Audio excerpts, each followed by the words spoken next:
Boy, this talk of impeachment is really something. Um,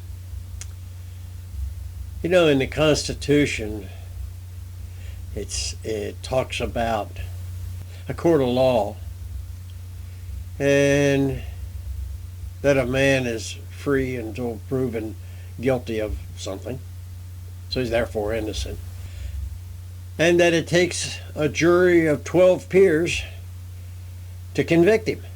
And one man of conscience can overturn the conviction, basically. It's like a veto. Well, a president has to be impeached on the grounds that he committed high crimes and misdemeanors. Well, he can't be tried in court because he's the president of the United States. So he can be tried in the Congress, which is not a trial at all. It's a political meeting. Two parties, three parties, whatever we happen to have at the time. There's no opposition that fight against it other than the president himself and maybe his party. But that's party politics. That's not a legal thing. So he's not really not been found guilty of anything before he goes to the Congress for impeachment. Now, if they don't have any proof and impeachment, if there's no constitutional grounds to impeach him because he has not been found guilty of crimes and misdemeanors, I think probably the Supreme Court can decide whether the impeachment is constitutional or not. I mean, after all, that's their duty. So in a way, they are the one man of good conscience that overturns a court trial by the 12 jurors, which is nothing more than a mob of 12 people. And that's why one of them can overturn it. So that's the part, I think, that the Supreme Court plays. Those judges, those 9 judges, well, they're not really judges, they're justices, which is not quite the same thing. That's why the Supreme Court justices can say this impeachment is unconstitutional, and that's the end of that. No matter what the Congress thinks. It's either constitutional or it isn't, and the Supreme Court is the only one who can legally, in one statement, deny that it's constitutional. You kind of have to wonder what impeachment really is. We weren't supposed to have political parties according to the writers of the Constitution, and there's no place in the Constitution that says anything about political parties. But we have them nonetheless. And today the House of Representatives is run by whatever political party has the most representatives in. The Senate, the same thing.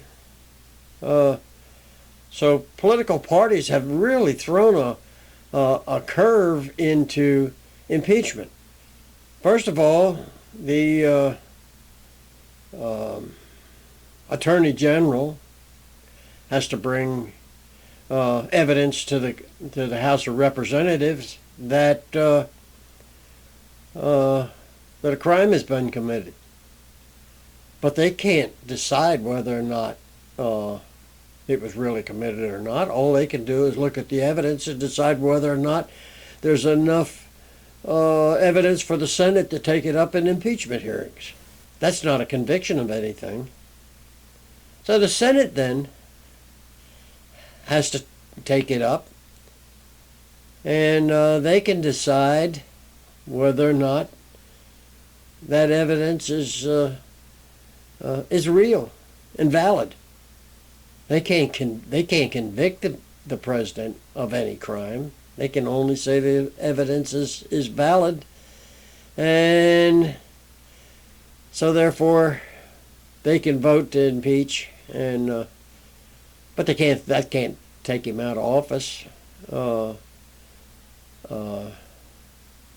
they can vote to take him out of office, and if they do, then they've overturned an election. They've said the electorate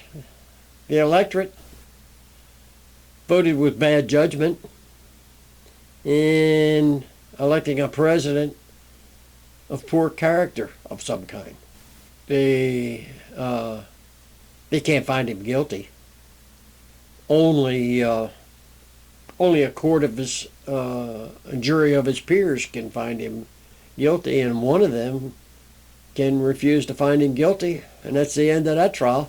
So, and then there's the if they could find him guilty, then he would not be able to be found guilty in a court of law, because that would be double jeopardy. And so anyway, it's all a really strange thing, these political impeachments of the voters' intentions. I don't know. It's you really have to wonder about all of this impeachment business. And like I said, the Supreme Court can decide that what they decided was unconstitutional, because it was the overthrow of the voters' intentions. So I don't know. It's a weird thing. I kind of have to agree with Trump, I guess. If I was impeached and I knew I was innocent, I'd have to go to the Supreme Court to see if I couldn't have it overturned.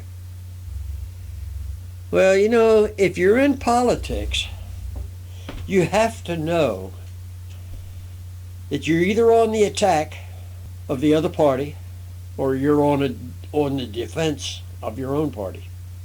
There's no in between. There's only those two positions for political parties.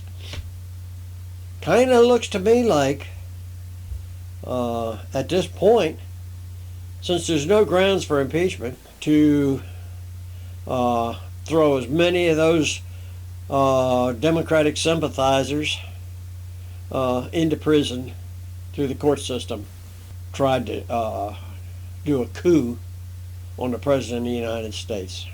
This has been more like Soviet Union politics than certainly anything written up in the Constitution.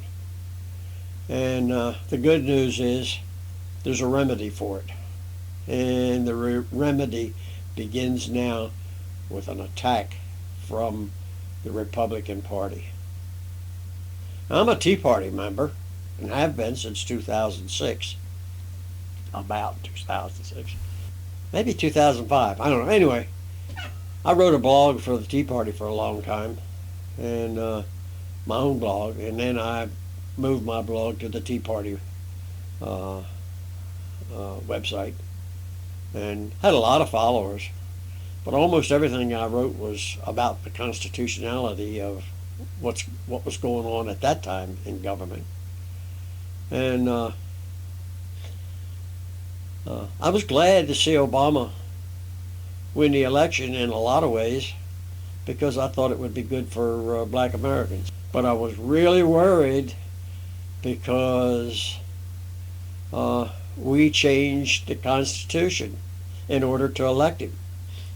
His father was not an American, and under the clause that the President of the United States has to be a natural-born citizen, the Democrats are going to have to go off of offense and go to defense, because the Republicans are going to do everything they can.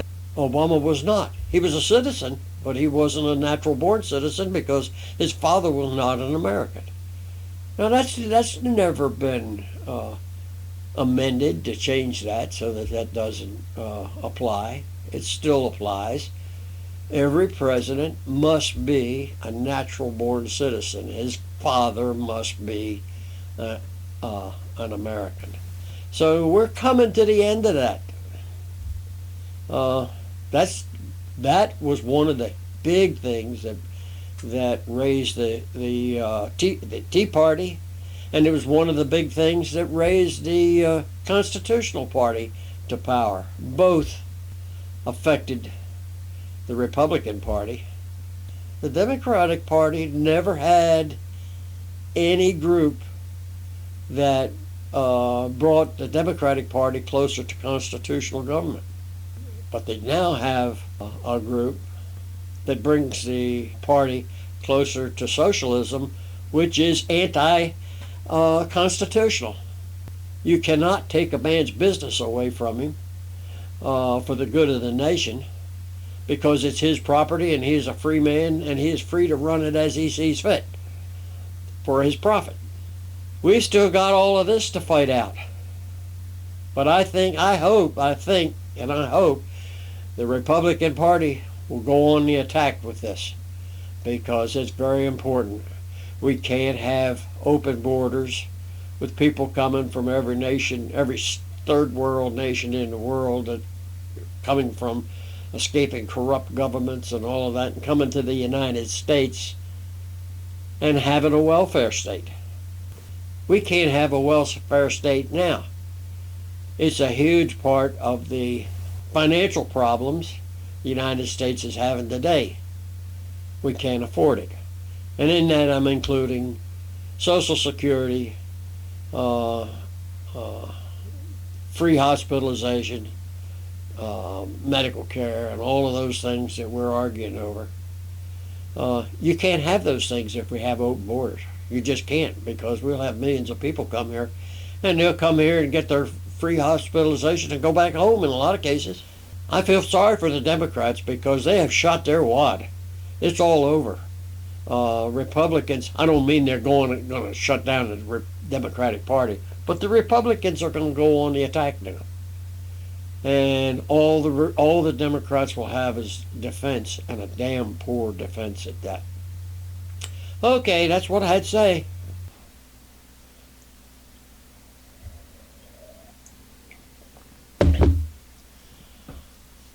Okay, I would like to hear from Democrats and Republicans alike, because all of this is my opinion, and I'd like to know what everybody else thinks about this. So, if you'd like to reply to this, why don't you subscribe to this at the end of this video? There's a round circle with my picture in it, and subscribe, and we can talk about all this. Based on our arguments, I might very well make another video and post it on YouTube, and then Facebook, and every place else that I show up on. Okay, well, thanks y'all, and please subscribe for me. Thank you. Bye-bye, folks.